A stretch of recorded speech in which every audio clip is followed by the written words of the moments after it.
बांधवांचं कार्य जाणून घेऊयात. एव्ही प्लीज.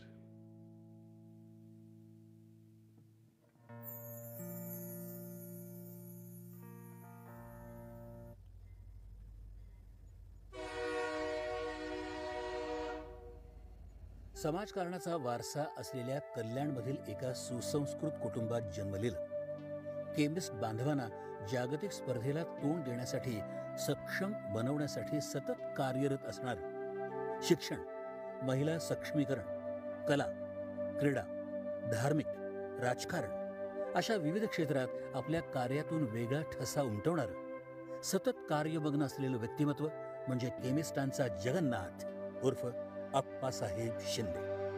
अप्पासाहेबांचा जन्म 29 जानेवारी 1950 या दिवशी कल्याणमध्ये झाला. कमी वयातच Chougule engineers and machines limited या कंपनीत परचेस ऑफिसर म्हणून त्यांनी नोकरी केली. मोठी स्वप्न पाहणाऱ्या अप्पांनी स्वतःचा व्यवसाय असावा म्हणून डोंबिवली MIDC मध्ये प्लॉट घेऊन प्रवीण इंजिनियर्स अँड फॅब्रिकेटर्स ही इंजिनिअरिंग पार्ट्स बनवणारी कंपनी सुरू केली.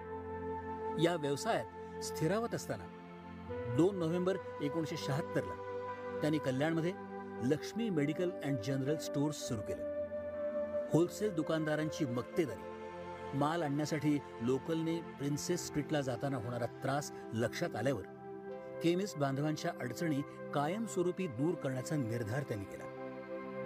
1981-82 मध्ये अप्पा कल्याण केमिस्ट अँड ड्रगिस्ट संघटनेचे सहसचिव, 1983 साली सचिव, 1984 साली ठाणे जिल्हा केमिस्ट अँड ड्रगिस्ट असोसिएशनचे सचिव, 1989 साली महाराष्ट्र राज्य केमिस्ट अँड ड्रगिस्ट असोसिएशनचे TG शेलार यांच्या आकस्मिक मृत्यूमुळे सचिव, 1991 साली औरंगाबाद इथे झालेल्या राज्य संघटनेच्या निवडणुकीमध्ये बिनविरोध सचिव, 2003 साली धुळे इथे झालेल्या सर्वसाधारण सभेत राज्य संघटनेचे अध्यक्ष, 2001 साली भुवनेश्वर इथे all India organisation of chemist and druggist या राष्ट्रीय पातळीवरील संघटनेचे सेक्रेटरी, तर 2004 साली या संघटनेच्या चेन्नई येथील सर्वसाधारण सभेत अध्यक्ष असा दैदिप्यमान प्रवास एक कुशल संघटक असणाऱ्या अप्पासाहेबांनी केला. देशांतर्गत सर्व औषधांवर समान किमती, प्रस्तावित 12% व्हॅट कमी करून तो 4% आणणं, गॅट कराराचा स्वतः सखोल अभ्यास करून येणाऱ्या आव्हानांना तोंड देण्यासाठी केमिस्ट बांधवांना प्रशिक्षण, ऑनलाईन औषध विक्रीविरुद्ध लढा, संघटनेचा लोकशाही पद्धतीने कारभार, औषध विक्रीत डिस्काउंट पद्धतीला विरोध या आणि अशा अनेक आव्हानांना यशस्वीपणे तोंड देत ते केमिस्ट बांधवांचे जगन्नाथ बनले. कॉर्पोरेट जगाशी स्पर्धा करायला लागणार हे लक्षात घेऊन All India original chemist and distributors limited ही राष्ट्रीय स्तरावरील, तर महाराष्ट्रात Maharashtra safe chemist and distributors alliance limited ही राज्यस्तरीय कंपनी.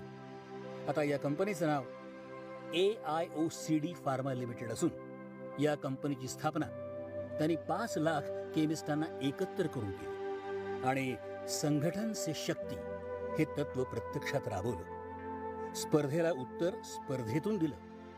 राज्य फार्मसी काउन्सिलद्वारे विविध प्रकारच्या केमिस्टांसाठी अभ्यासक्रम बनवून ग्राहकांना औषधाव्यतिरिक्त व्हॅल्यू ॲडेड सेवा काय देता येतील याचं प्रशिक्षण देऊन त्यांना स्पर्धेला तोंड देण्यासाठी सक्षम बनवलं. केमिस्ट भवनांची उभारणी, केमिस्टांसाठी ॲपची निर्मिती, केमिस्ट स्वाभिमान दिवस, महिला केमिस्टांना प्रोत्साहन, NDPS ॲक्टमध्ये बदल, स्वदेशी चेन शॉपी उभारून मॉल संस्कृतीला आव्हान, आंतरराष्ट्रीय परिषदांमध्ये केमिस्टांचं शिष्टमंडळ पाठवून जागतिक स्तरावर होणाऱ्या बदलांबाबत केमिस्टांना ते अवगत करतात. सातारा, सांगली, कोल्हापूर या ठिकाणी महापुरात बाधित झालेल्या सर्व केमिस्ट बांधवांचं पुनर्वसन, तर राष्ट्रीय स्तरावरील गुजरात भूकंप, आसाममधील महापूर, तामिळनाडू राज्यातील सुनामीत केमिस्ट बांधवांना सोबत घेऊन तेथील केमिस्टांना आणि सर्वसामान्य गरजूंना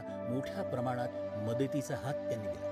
शिवनिकेतन ट्रस्ट, खडवली, कल्याण या सैनिकी स्कूलला नवसंजीवनी देत मातृभूमीसाठी कट्टर राष्ट्रीय भावना आणि देशभक्ती असलेली तरुण पिढी विकसित करण्यावर त्यांनी भर दिला आहे. असोसिएशनच्या माध्यमातून हजारो हुशार गरीब मुलांना शिष्यवृत्ती, प्रशासकीय सेवेत मराठी मुलांचं प्रमाण वाढावं म्हणून विद्यार्थ्यांना मदत, रक्ताचा पुरवठा सुरळीत राहावा म्हणून केमिस्ट ब्लड बँकेची सुरुवात, तीर्थक्षेत्रावर भक्त निवासांची उभारणी, साथीच्या आजारांच्या काळात जनजागृती, आरोग्य कॅम्प, कोविड काळात अचानक लॉकडाऊन सुरू झाल्यामुळे त्याचा औषध पुरवठ्यावर परिणाम होणार हे लक्षात आल्यावर पंतप्रधान श्री नरेंद्र मोदी यांनी ऑनलाईन उच्च पदस्थांच्या घेतलेल्या बैठकीत उपस्थित राहून देशांतर्गत औषध पुरवठा सुरळीत केला.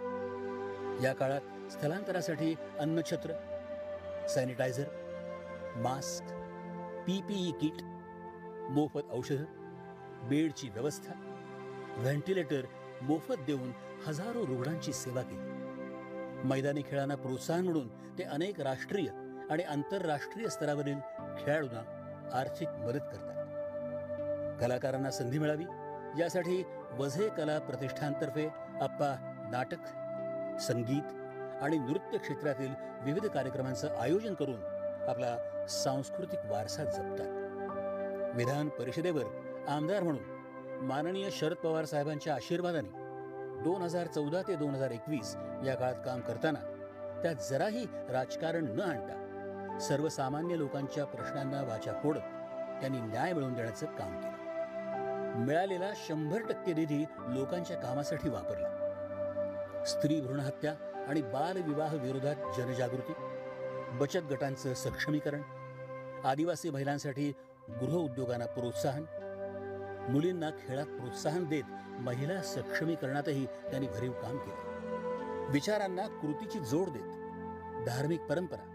आणि सद्भावना यांच्या निकोपतेसाठी आप्पासाहेब आपला समर्पण भाव कायम ठेवत संविधानिक धर्मनिरपेक्षतेचं मूल्य जपतात. सर्व जाती धर्मातील लोकांना मदतीचा हात पुढे करत अनाथांचा जगन्नाथ ते बनले आहेत. कामाच्या व्यस्ततेत कुटुंबाला जरी कमी वेळ देत येत असला तरी मिळालेला वेळ ते आपल्या कुटुंबासोबत आनंदाने घालवतात. अशा या कर्तृत्व संपन्न व्यक्तिमत्वाला अनेक मानांच्या पुरस्कारांनी गौरवण्यात आलेला आहे. तुम्हाला इतिहास घडवायचा आहे का इतिहास जमा व्हायचा, असा प्रेरणादायी विचार केमिस्ट बांधवांमध्ये रुजवून त्यांच्या कल्याणासाठी वयालाही हरवून सतत कार्यमग्न असणाऱ्या या व्यक्तिमत्वाला ग्रीन वर्ल्डचा मानाचा मुजरा, तिमिरातून तेजापर्यंतचा धवल प्रवास आरंभताना प्रयत्नांच्या मशालीनी हजारो जीवनदीप प्रज्वलित करणाऱ्या या दीपस्तंभाला अमृत महोत्सवी वाढदिवसाच्या सहस्र कोटी सदाहरित मोरपंखी शुभेच्छा.